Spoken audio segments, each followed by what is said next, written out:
Hello students, ये जो lecture आपके लिए है टी फर्स्ट का मैकेनिकल थर्ड सेम के लिए। तो जो हमारा लास्ट लेक्चर था उसमें हमने क्या किया था कि जो परफेक्ट गैस की डेफिनेशन देखी थी, लॉज ऑफ परफेक्ट गैसेस में कौन कौन से परफेक्ट गैसेस के लॉ थे वो हमने देखे थे। और उसमें जो पहला लॉ था हमारा बोयल्स लॉ, उसको हमने स्टडी किया था। तो आज हम करेंगे Charles law. Charles law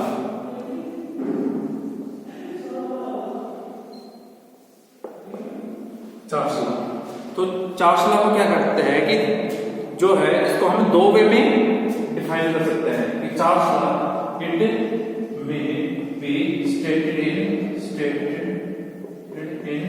to ways. ठीक है, इसको हम दो तरीके से डिफाइन कर सकते हैं इसको चार्ल्स लॉ को।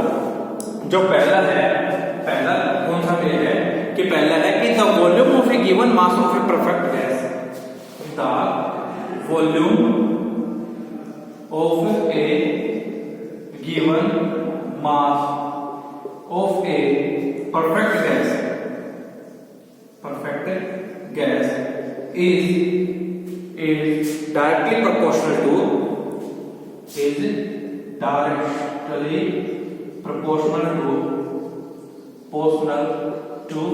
its absolute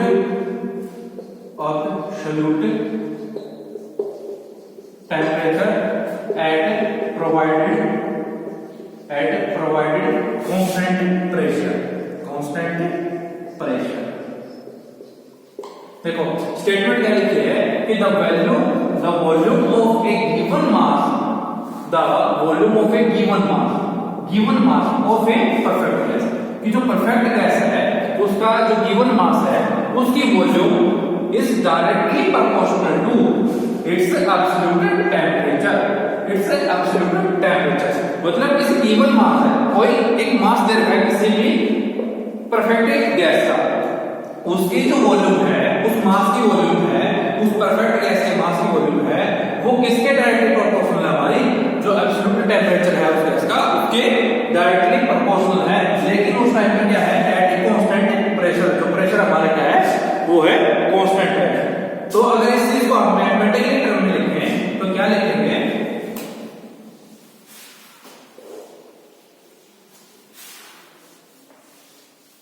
देखो मैथमेटिकली किसी को लिख रहे हैं, क्या बताया था कि the volume of a given mass of a perfect gas is directly proportional to its temperature. तो क्या बताया था कि वॉल्यूम है वो हमारे किसके डायरेक्टली प्रोपोर्शनल है? इसके एब्सोल्यूट टेम्परेचर है उसके क्या है? डायरेक्टली प्रोपोर्शनल है। जब हमारा प्रेशर क्या है? कांस्टेंट है। हमारा प्रेशर क्या है? कांस्टेंट है। तो हम इसको लिख सकते हैं V is directly proportional to T। और अगर हम इसको प्रोपोर्शनल के जो साइन है इसको हटाना है तो हम क्या लिख सकते हैं? V by T is equal to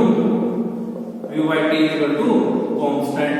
ऐसा लिख सकते हैं ना, क्योंकि हम प्रोपोर्शनल के साइन को हटा रहे हैं तो T को हम डिसाइड किया है इसके इक्वल आ जाएगा, हमारा कांस्टेंट के इक्वल आ जाएगा। और इसको दूसरे तरीके में अगर लिखना है तो अगर हम इसको ऐसे लिख सकते हैं कि V1 by T1 is equal to V2 by T2 V3 by P3 is equal to so on and a constant। तो हम इसको इस फॉर्म में भी लिख सकते हैं। तो मैंने क्या कहा था कि चार्ल्स लॉ था, हम उसको दो वे में डिफाइन करेंगे। पहला हमारा क्या था कि the volume of a given mass of perfect gas is directly proportional to temperature. और दूसरा हमारा क्या है वो हम इसको देखते हैं आगे। ठीक है, जो पहला मैटर था उसके अकॉर्डिंग हमने इसको डिफाइन कर दिया तो हमारा Vt is equal to constant आया और V1 by T1 is equal to V2 by T2 is equal to V3 by T3 is equal to constant आया। ठीक है, अब दूसरा क्या है इसको डिफाइन करने का भी और देखते हैं।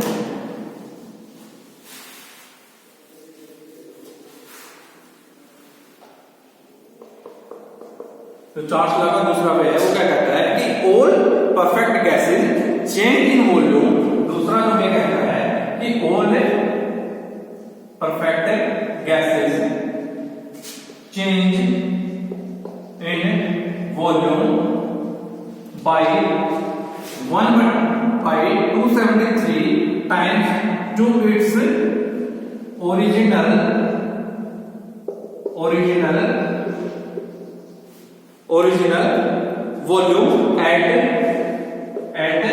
0 degree Celsius for every 1 degree Celsius change in temperature.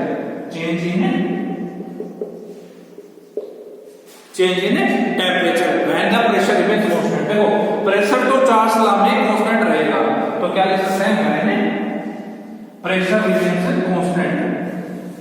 Pressure remains constant.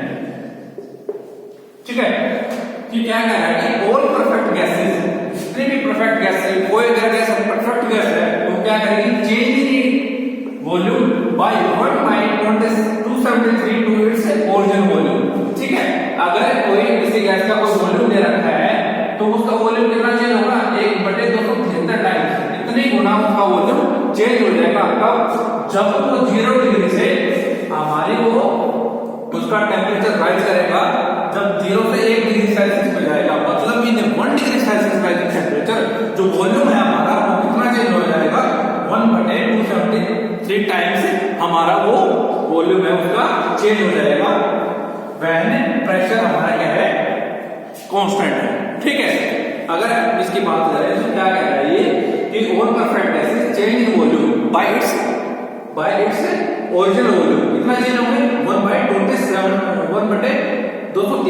ठीक है, एट 0 डिग्री सेल्सियस, और वहां से कितना जा रहे हैं, 1 डिग्री सेल्सियस तक, तो हमारा कितना चेंज होगा, 1/273 टाइम्स हो जाएगा. ठीक है, अब हम क्या इसके एक डेरिवेशन छोटा सा करते हैं.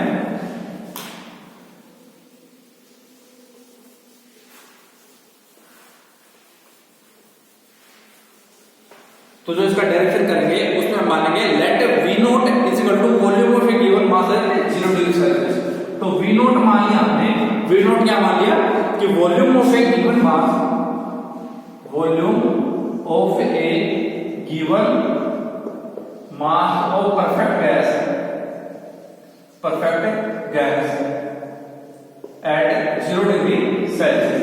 V नोट हमने माना कि volume of a given mass of a perfect gas at 0 degree Celsius. VT हमने मान लिया, VT हमने क्या माना कि volume of the same mass of gas at 3 degree Celsius. Volume of same mass of gas at 3 degree Celsius. देखो same mass मतलब कि जितना मास हमने V नोट के, जब वो हमारे 0 डिग्री सेल्सियस पे गैस थी, जब जितना मास ले रखा था उतना ही मास हमारा कितना है जब कोई टेम्परेचर हमारा क्या है 3 डिग्री सेल्सियस है. ठीक है, तो जो हमारा जो मास है हमने क्या लेना है, दोनों टाइम में सेम लेना है. तो जो हमने स्टेटमेंट थी, स्टेटमेंट के अकॉर्डिंग क्या था कि चेंज इन वॉल्यूम कितना आएगा, ओरिजिनल वॉल्यूम से 1/273 टाइम्स चेंज हो रहा है. तो अकॉर्डिंग टू अबाउट स्टेटमेंट, जो स्टेटमेंट हमने पढ़ी थी उसके अकॉर्डिंग क्या है, अकॉर्डिंग टू स्टेटमेंट जो हमने थोड़ी देर पहले देखी थी, उसके अकॉर्डिंग जो VT आएगा, VT को हम कैसे लिख सकते हैं, जो हमारी ओरिजिनल वॉल्यूम कितनी थी इनिशियल में जब वो 0 डिग्री सेल्सियस में था, उससे वो ले लिया हमने V नोट. ठीक है, अब इसमें कितना ऐड करेंगे, जितने टाइम से चेंज होगा, कितने टाइम चेंज हुआ, चेंज इन वॉल्यूम में कितना आएगा, 1/273 टाइम्स.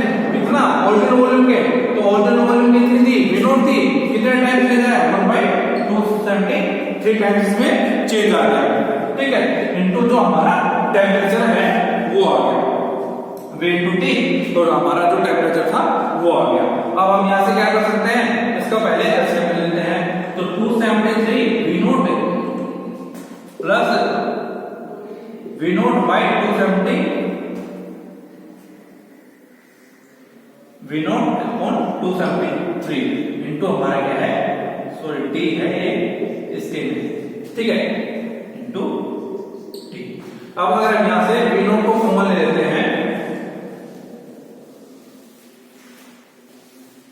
अगर यहां से हम VT इज इक्वल टू लिखे तो V नोट को हम यहां से कॉमन ले लिया, यहां पे आ गया हमारा 273 प्लस G बाई 273.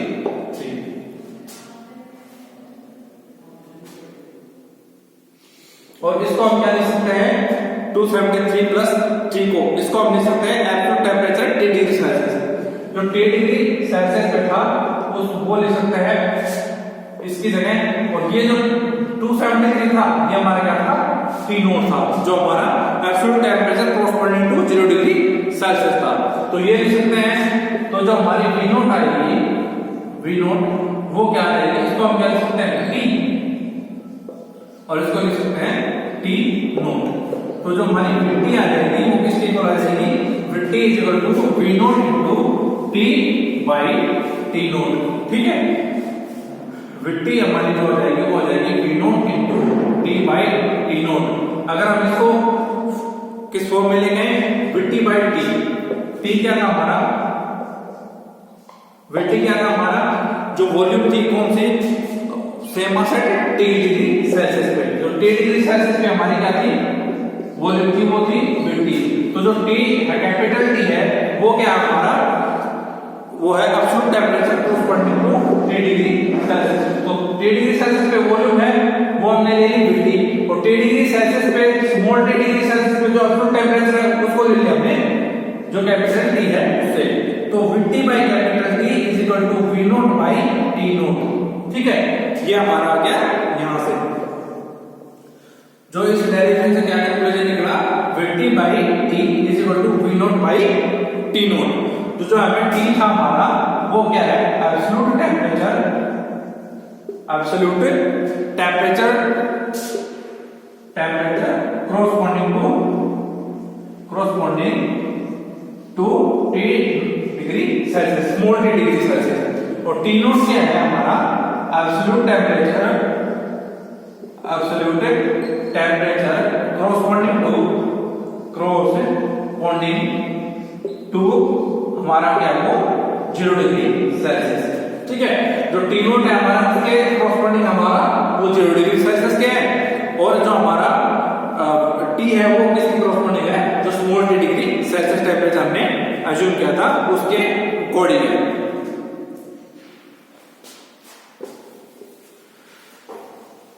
तो इस डेरिवेशन से जो कंक्लूजन निकला वो हमारा क्या निकल के आता है कि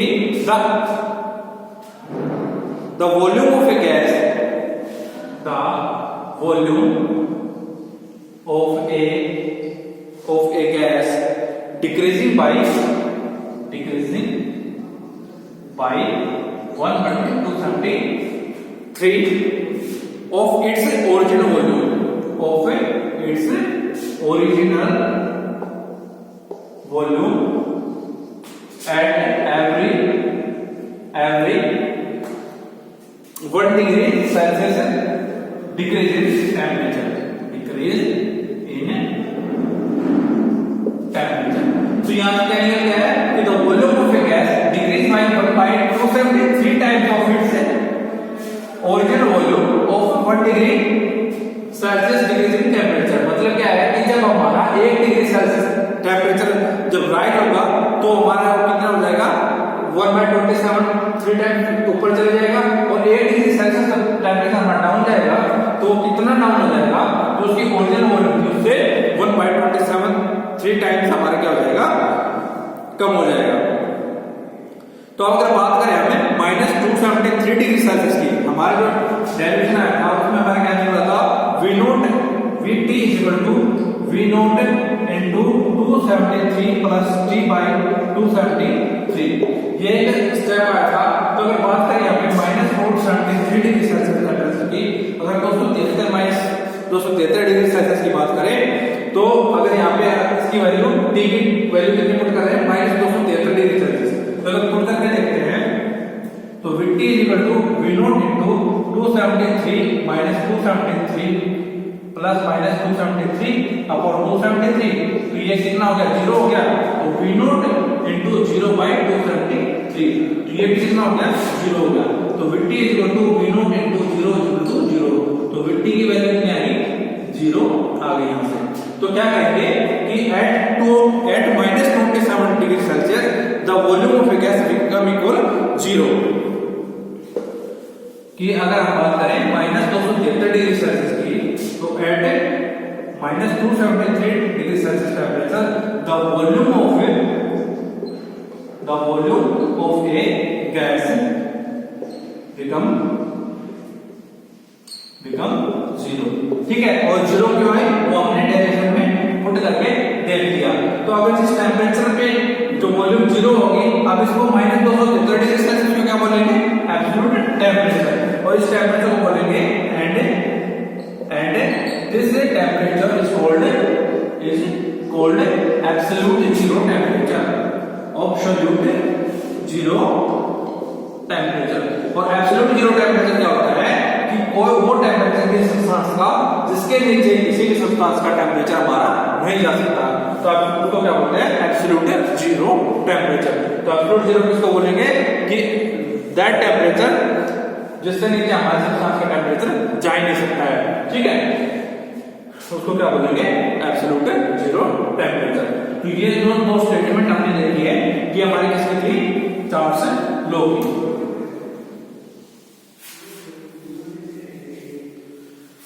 तो यहां से हमने कौन सा देख लिया, पहला देखा बॉयल्स लॉ, दूसरा चार्ल्स लॉ। चार्ल्स लॉ के हमने दो स्टेटमेंट देख लिए हैं। इसके बाद जो हमारा लास्ट है गे-लुसाक law, गे-लुसाक law.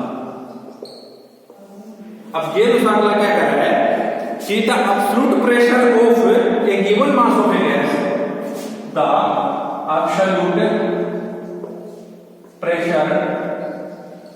pressure of a given mass of a gas is directly